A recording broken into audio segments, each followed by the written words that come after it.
ጤና ይስጥልኝ። ይህ ባና ሚዲያ ነው። ከባና ሚዲያ ለዛሬ ያዝናቸው ዘገባዎች አሁን ማስደመጥ ጀመርን። አበይት ነጥቦችን በቅድሚያ የብልጽግና ስርዓት በትግራይ ላይ ሌላ ዙር አውዳሚ ጦርነት ለመክፈት ከፍተኛ የጦርነት ቅስቀሳና ወታደራዊ ዝግጅት እያደረገ መሆኑን ህወሓት አስታወቀ። በትግራይ ሰራዊት ስር የሚገኙ የምዕራብ ግንባርና የሰሜን ምስራቅ ግንባር አመራሮችና አባላት ወቅታዊ ሁኔታዎችን አስመልክቶ ጠንካራ የአቋም መግለጫ አውጥቷል። በሸሪናና በሉግዲ ወደ ማይካድራ አቅራቢያ ጥቃት መፈጸሙንና ሁመራ የስልክና ኤሌክትሪክ መቋረጡን ተገለጸ። በቀዳሚነት እንመለከተዋለን። የትግራይ ብሔራዊ ክልላዊ መንግስት ፕሬዝዳንት ዶክተር ደብረጽዮን ገብረ ሚካኤል በትግራይ ክልል የሚስተዋሉ ብልሹ አሰራርና ሙስና በመዋጋት የክልሉ የውስጥ የገቢ አቅም በአግባቡ በመጠቀም ወደ ህግና ስርዓት መመለስ እንደሚገባ አሳሰቡ። ፕሬዝዳንቱ ለሌላ የሚተርፍ ሀብት አለን ሲሉም ተደምጠዋል። እናቀርብላችኋለን። የአሜሪካው የዜግነትና ስደተኞች አገልግሎት ፕሬዝዳንታዊ አዋጅ ላይ ተመስርቶ አውጥቷቸው የነበረ 3 ወሳኝ የቪዛና የስደተኞች ማመልከቻ ማቆያ ፖሊሲዎችን ሙሉ በሙሉ እንዲሰረዝ በፌዴራል ፍርድ ቤት ተወሰነበት። ወደ እናንተ ይደርሳል። የሱዳን መደበኛ ጦር ሳፍ በፈጣን ድጋፍ ሰጪ ኃይሎች አርኤስኤፍ ላይ ከባድ ወታደራዊና የሎጂስቲክ ኪሳራ ማድረሱን አስታውቋል። በሌላ በኩል ደግሞ ወሳኝ በሆነችው የኤል ኦበይድ ከተማ ዙሪያ ሁለት ወገኖች ለገዳይ ፍልሚያ ከፍተኛ ወታደራዊ ዝግጅት እያደረጉ መሆኑን ተሰምቷል። የሱዳን ጦር መሪ በበኩላቸው ጠላት ጨርሶ እስከሚጠፋ ድረስ ጦርነቱ አይቆምም ብለዋል። የሚሉ ሌሎች ዜናዎች ይዘናል። አብራችሁን ቆዩ።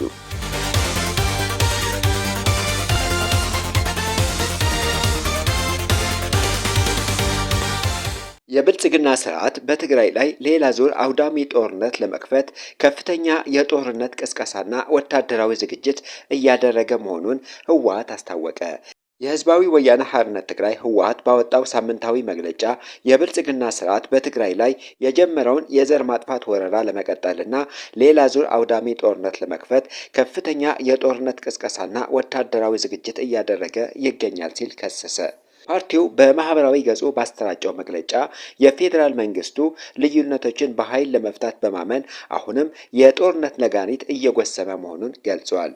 በተለያዩ የትግራይ አካባቢዎች ተደጋጋሚ የሰው አልባ አውሮፕላን ድሮን ድብደባዎች እየተፈጸመ መሆኑን የጠቀሰው የህወሓት መግለጫ ከዚህም በተጨማሪ መንግስት ከመላው የሀገሪቱ ክፍሎች ወታደሮችና ልዩ ልዩ ኃይሎችን በማሰባሰብ በትግራይ አዋሳኝ በከፍተኛ ሁኔታ እያሰማራ ይገኛል ብለዋል። በትግራይ ላይ የተጣለው ከበባና እገዳ ባለመነሳቱ ህዝቡ በመሰረታዊ ሸቀጦችና በመድኃኒት እጥረት ለከፍተኛ ችግር መጋለጡን ያብራራው መግለጫው በመጠለያ ጣቢያዎች የሚገኙ ወገኖች ወደ ቀድሞ ቀያቸው ከመመለስ ይልቅ ላለፉት 3 ወራት ሰብአዊ እርዳታ አቅርቦት ተቋርጦባቸው በከፍተኛ ሁኔታ እየተሰቃዩ እንደሚገኙ ገልጸዋል። እስካሁን ሌላ ዙር ጦርነት ያልተቀሰቀሰም በትግራይ ወገን ባለው ከፍተኛ ትዕግስት ብቻ እንደሆነ አስታውቀዋል። መንግስት እያደረገ ያለውን የጦርነት ዝግጅት በፕሮፓጋንዳ ዘመቻ ለመሸፈን እየሞከረ መሆኑን ህወሓት ወቅሷል። ሊበሏት የፈለጉትን አሞራ ጀግራ ይሏቷል እንደሚባለው የዘር ማጥፋት ወረራውን በትዕግስት እያሳለፈ ያለውን ለሰላማዊ መፍትሄ የሚማጸነው የትግራይ ህዝብ መልሶ በጦርነት ነፋቂና ጠባጫሪ እየከሰሰ ይገኛል ሲል መግለጫው አክለዋል። ይህ ድርጊት ዓለም አቀፍን ማህበረሰብ በማታለል ስልጣንን ለማራዘምና ሌላ ዙር አውዳሚ ጦርነት ለመክፈት የሚደረግ የፖለቲካ ሴራ በመሆኑ ሁሉም ሊገነዘበው እንደሚገባ አሳስበዋል። የህዝቡ የትግራይ መንግስትና የህወሓት ጽኑ እምነትና አቋም አሁንም ቢሆን የትግራይ ህዝብ ጥያቄዎች ሁሉም ልዩነቶች በውይይትና በድርድር በአስቸኳይ መፈታት አለባቸው የሚል መሆኑን የጠቆመው መግለጫው፣ ሆኖም የብልጽግና ስርዓት ይህንን ትዕግስት እንደ ድክመት በመቁጠር ወታደራዊ እንቅስቃሴው ቀጥሏል ብለዋል። የትግራይ ህዝብ በህልውናው ላይ ለተደቀነው የዘር ማጥፋት አደጋ ራሱን የመከላከል ተፈጥሯዊ መብት እንዳለውና ህልውናውን ለማረጋገጥ ዛሬም እንደ ትናንቱ በጽናት እንደሚታገል ህወሓት አስታውቋል። ፍትሐዊ መከተ ወይም ትግል እንደሚያሸንፍ ምንም ጥርጥር እንደሌለው ገልጾ መላው የትግራይ ህዝብ ይህንን ተረድቶ ከመከተ ኃይሎች ጎን እንዲሰለፍ ትግሉን እንዲያጠናክር ጥሪ አቅርበዋል።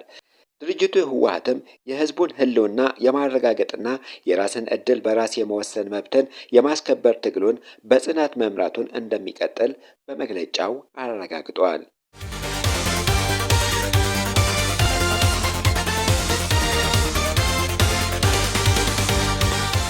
በትግራይ ሰራዊት ስር የሚገኙ የምዕራብ ግንባርና የሰሜን ምስራቅ ግንባር አመራሮችና አባላት ወቅታዊ ሁኔታዎችን አስመልክቶ ጠንካራ የአቋም መግለጫ አውጥተዋል። የሰራዊቱ አመራሮች በቅርቡ በተፈጸመው የድሮን ጥቃቶች ሳይደናገጡ የትግራይን ሉዓላዊ መሬት ለማስመለስና የተፈናቀሉ ዜጎችን ወደ ቀያቸው ለመመለስ ከምንጊዜውም በላይ ዝግጁ መሆናቸው አስታውቀዋል።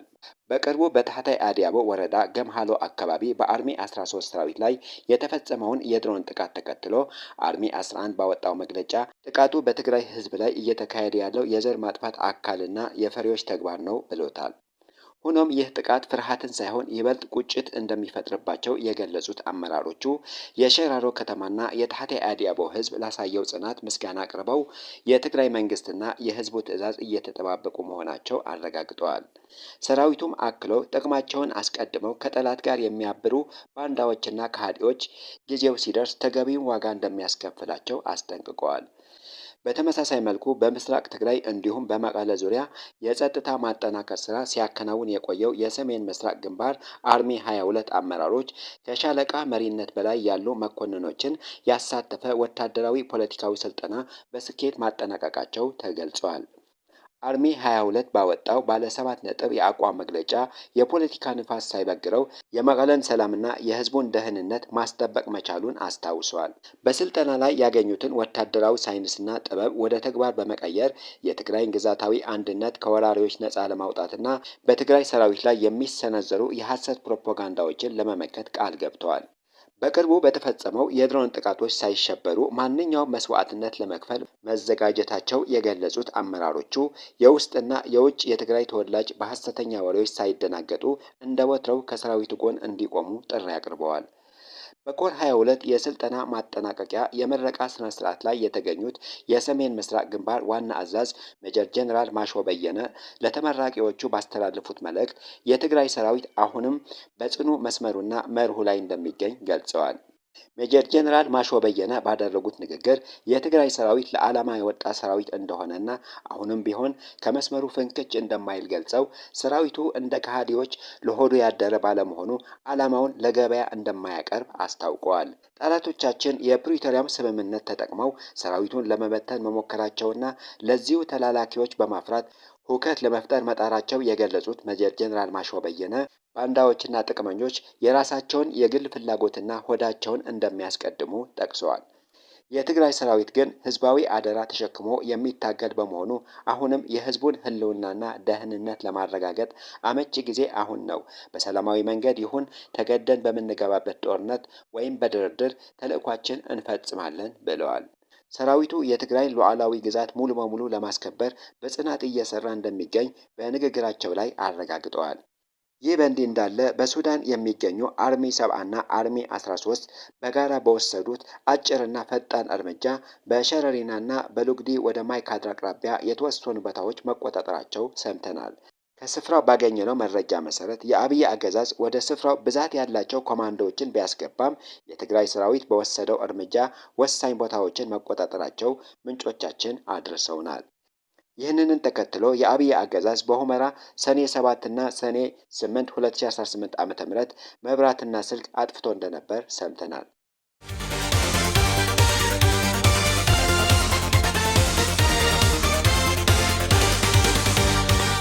የትግራይ ብሔራዊ ክልላዊ መንግስት ፕሬዝዳንት ዶክተር ደብረጽዮን ገብረ ሚካኤል በትግራይ ክልል የሚስተዋሉ ብልሹ አሰራርና ሙስና በመዋጋት የክልሉን የውስጥ የገቢ አቅም በአግባቡ በመጠቀም ወደ ሕግና ስርዓት መመለስ እንደሚገባ አሳሰቡ። ፕሬዝዳንቱ ይህንን ያሉት የከተማ ልማትና ኮንስትራክሽን ቢሮ የሰኔና የሐምሌ ወራት እቅዶችን አስመልክቶ ከባለድርሻ አካላት ጋር ባካሄዱት የንቅናቄ መድረክ ላይ ነው። ዶክተር ደብረጽዮን በንግግራቸው እንደገለጹት ከፕሪቶሪያው የሰላም ስምምነት በኋላ ቢሆንም በጦርነት የወደሙ የትግራይ ከተሞች መልሶ ማገገም አለመቻሉን፣ በአገልግሎት አሰጣጥ ላይ የሚታየው ሙስናና ብልሹ አሰራር እንዲሁም የተወሰኑ አካላት ሕግ ጥሰው እንደፈለጉ መሆናቸው በህዝቡ ላይ ከፍተኛ ስቃይ እያደረሰ መሆኑን ጠቁመዋል።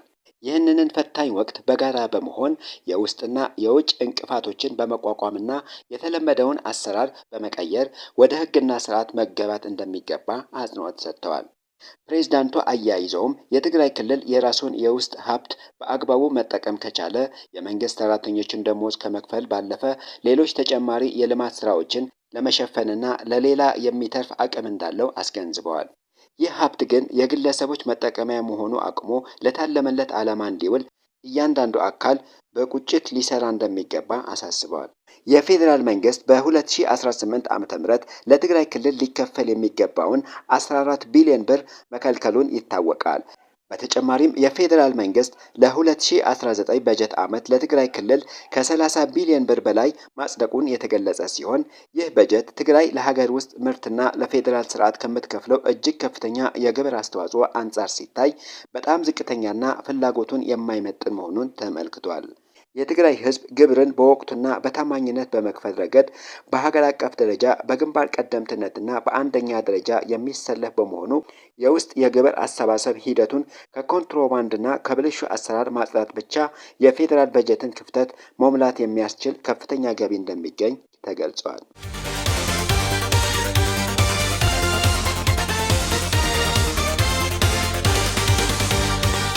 የአሜሪካው የዜግነትና ስደተኞች አገልግሎት ፕሬዝዳንታዊ አዋጅ ላይ ተመስርቶ አውጥቷቸው የነበሩ 3 ወሳኝ የቪዛና የስደተኞች ማመልከቻ ማቆያ ፖሊሲዎችን ሙሉ በሙሉ እንዲሰረዝ በፌዴራል ፍርድ ቤት ተወሰነበት። በአሜሪካ የዜግነትና ስደተኞች አገልግሎት ላይ የተመሰረተውን ታላቅ ክስ የተመለከተው የሮድ አይላንድ ፌዴራል ዲስትሪክት ፍርድ ቤት በሚሊዮን የሚቆጠሩ የኢሚግሬሽን አመልካቾችን እጣ ፈንታ የሚቀይር ታሪካዊና ጠንካራ ውሳኔ አስተላልፈዋል። ፍርድ ቤቱ ያስተላለፈውን የመጨረሻ ውሳኔ ተከትሎ ቀደም ሲል ፕሬዝዳንታዊ ልዩ አዋጆች መነሻነት ወጥተው የነበሩ 3 ተጽዕኖ ፈጣሪ የፖሊሲ መመሪያዎች ሙሉ በሙሉ ተሽረው ውድቅ ሆነዋል። እሱን የመሰረቱት በሚሊዮን የሚቆጠሩ የኢሚግሬሽን አመልካቾች የሚወክል መንግስታዊ ያልሆኑ ድርጅቶችና የሰራተኞች ማህበራት ሲሆን ፍርድ ቤቱ ግንቦት 28 2018 ዓ.ም በሰጠው እገዳ ላይ በመመርኮዝ ሰኔ 4 2018 ዓ.ም የመጨረሻ ፍርዱን በይፋ አስታውቀዋል።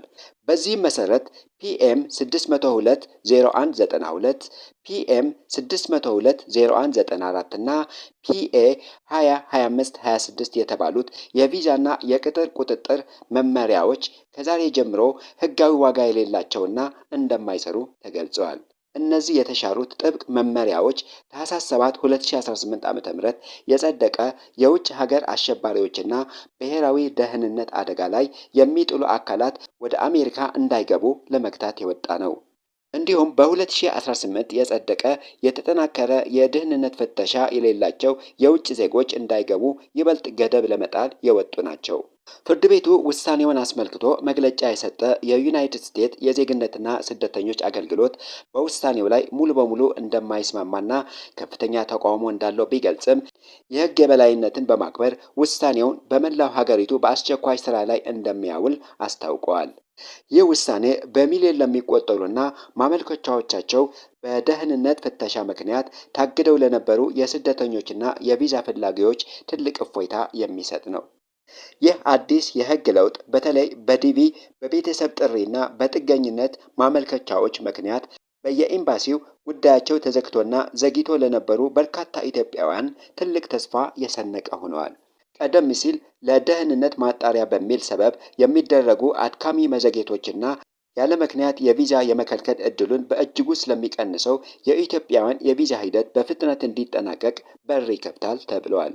ይሁን እንጂ ተቋሙ ጉዳዩን ወደ ከፍተኛ የይግባኝ ፍርድ ቤት በመውሰዱ ክርክሩ ሊቀጥል ስለሚችል የቪዛ አመልካቾችን ይህንን ምቹ የህግ ክፍተት በመጠቀም ጉዳያቸው በአስቸኳይ እንዲያስፈጽሙ የህግ ባለሙያዎች እየመከሩ ይገኛሉ።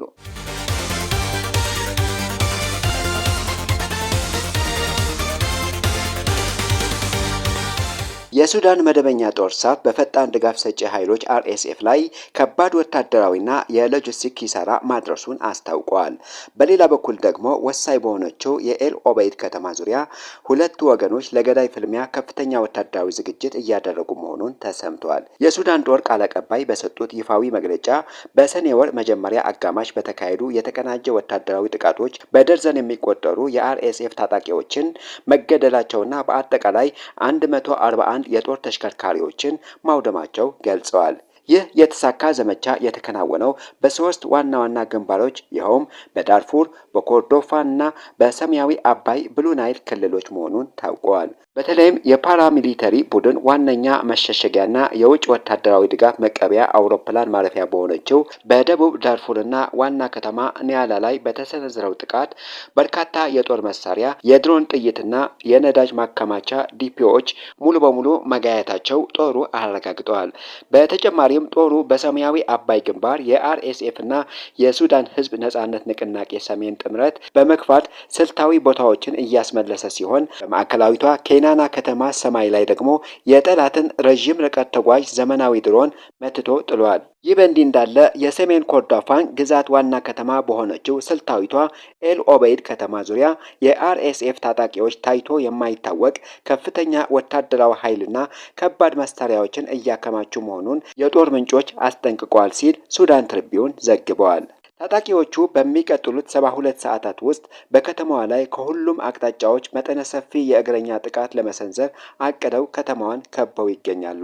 የሱዳን አየር ኃይል የአርኤስኤፍ ስብስብ ለመበተን ቀጣይነት ያለው የአየር ድብደባ እያካሄደ ቢሆንም የአርኤስኤፍ ታጣቂዎች በበኩላቸው በድሮን በመታገዝ በርካታ የነዳጅ ማደያዎችና የጦሩን 5ኛ እግረኛ ክፍለ ጦር ዋና መስሪያ ቤቶች መጋዘኖችን በመምታት የከተማዋን ስንቅና ነዳጅ ለማድረግ እየሞከሩ ነው።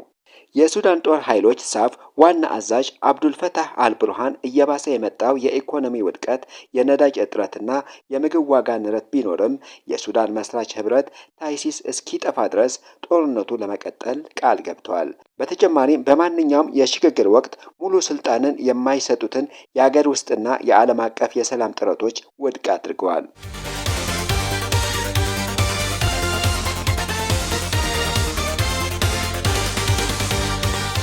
ለአራት ወራት ያህል በኢራን በአሜሪካና በእስራኤል መካከል ሲካሄድ የነበረውና በሺዎች የሚቆጠሩ ሰዎች ህይወት የቀጠፈው አስከፊ ጦርነት በአስቸኳይና በቋሚነት ለማቆም የሚያስችል የሰላም ስምምነት ተደርሷል። የፓኪስታኑ ጠቅላይ ሚኒስትር ሸህባዝ ሻሪፍና የአሜሪካው ፕሬዝዳንት ዶናልድ ትራምፕ ስምምነቱን በይፋ ያረጋገጡ ሲሆን የዓለም መሪዎች የተገኘውን አንጻራዊ ሰላም በበጎ ተቀብለውታል። የአሜሪካው ምክትል ፕሬዝዳንት ጂዲ ቫንሰን በሰጡት መግለጫ ስምምነቱ በዲጂታል በኤሌክትሮኒክስ መንገድ በሁለቱ ሀገራት መፈረሙንና የስምምነቱ ውሎች መተግበር መጀመራቸውን ይፋ አድርገዋል። ቫንስ አክለውም ለኢራን የተለቀቀ ምንም አይነት አዲስ የገንዘብ ድጋፍ እንደሌለና ይህ ውሳኔ እንደማይቀየር አስታውቀዋል።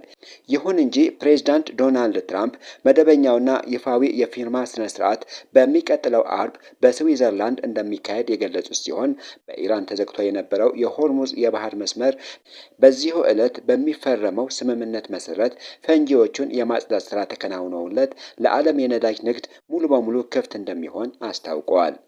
ይህንን በብዙዎች ዘንድ የማይቻል ተብሎ የተፈረጀው ስምምነት ከእልህ አስጨራሽ ድርድር በኋላ ያስገኘችው ፓኪስታን መሆኗን ተገልጧል። ጠቅላይ ሚኒስትር ሸህባዝ ሻሪፍ ለሀገሪቱ ብሔራዊ ምክር ቤት በሰጡት መግለጫ ድርድሩ በተደጋጋሚ ሊቋረጥና ሊደናቀፍ በደረሰበት ወቅት ሁሉ የሀገሪቱ ኃይል የጦር አዛዥ ፊልድ ማርሻል አሲም ሙኒር ሌሊትና ቀን ሳይተኙ ባደረጉት ከፍተኛ ጥረት ውይይቱ እንዲቀጥል ማድረጋቸው ገልጸዋል። ይህ የፓኪስታን የሽምግልና ጥረት እንደ ኳታር፣ ሳውዲ አረቢያ፣ ቱርክና ቻይና ባሉ ሀገራት ድጋፍ የተደረገለት ሲሆን በተለይም ቻይና ከፓኪስታን ጋር በመሆን በሆርሙዝ መዘጋት ምክንያት የተጓደለባትን የነዳጅ አቅርቦት ለማስቀጠል የ5 ነጥብ የሰላም እቅድ ፈርማ እንደነበር ይታወሳል። በኢራኑ መህር የዜና ወኪል ይፋ በሆነው ባለ 14 ነጥብ የመግባቢያ ሰነድ መሰረት በሊባኖስ ግንባር ጨምሮ በሁሉም አቅጣጫዎች የሚደረጉ ወታደራዊ ዘመቻዎችን በአስቸኳይና በቋሚነት ይቆማሉ። አሜሪካ በኢራን ወደቦች ላይ የጣለችውን የባህር ኃይል ከበባ በሚቀጥሉት 30 ቀናት ውስጥ እንደምታነሳና በአቅራቢያው ያሰፈረችውን ጦር እንደምታስወጣ ቃል ገብታለች። የታገደው የኢራን 24 ቢሊዮን ዶላር ሀብት በሚቀጥሉት 60 ቀናት በሚደረጉ ተከታታይ ድርድሮች በየደረጃ እንደሚለቀቅ የሚጠበቅ ሲሆን ይህ ስምምነት በኢራን በኩል የተመራው ጦር በፈነዳበት የመጀመሪያ ቀን በእስራኤል ጥቃት በተገደሉት በአያቶላ አሊ ኻሜኒ ምትክ አዲሱ የሀገሪቱ የበላይ መሪ በሆኑት በልጃቸው ሞሽታባ ኻሜኒ መሆኑን ታውቀዋል። ሆኖም የኢራኑ የሚሳኤል ፕሮግራምና ለታጠቁ ቡድኖች የምታደርገው ድጋፍ ለጊዜው ከአጀንዳ ውጭ እንዲሆን የተደረገ ሲሆን በጀኒቫው የፊርማ ስነ ስርዓት ላይ የኢራን የኒውክሌር ፕሮግራምና ማዕቀቦች ስለማንሳት ዝርዝር ድርድር እንደሚቀጥል ተጠቅመዋል። የተከበራችሁ የባና ሚዲያ ተከታታዮች ለዛሬ ያዝናቸው ዜናዎች እነዚህን ይመስሉ ነበር። ስለተከታተላችሁን ከልብ እናመሰግናለን። መረጃዎቻችን ለሌሎችም እንዲደርሱ ቪዲዮውን ላይክ እና ሼር ማድረጋችሁ እንዳትረሱ። ለቻናላችን አዲስ የሆናችሁ ደግሞ ሰብስክራይብ በማድረግ የቤተሰባችን አካል ይሁኑ።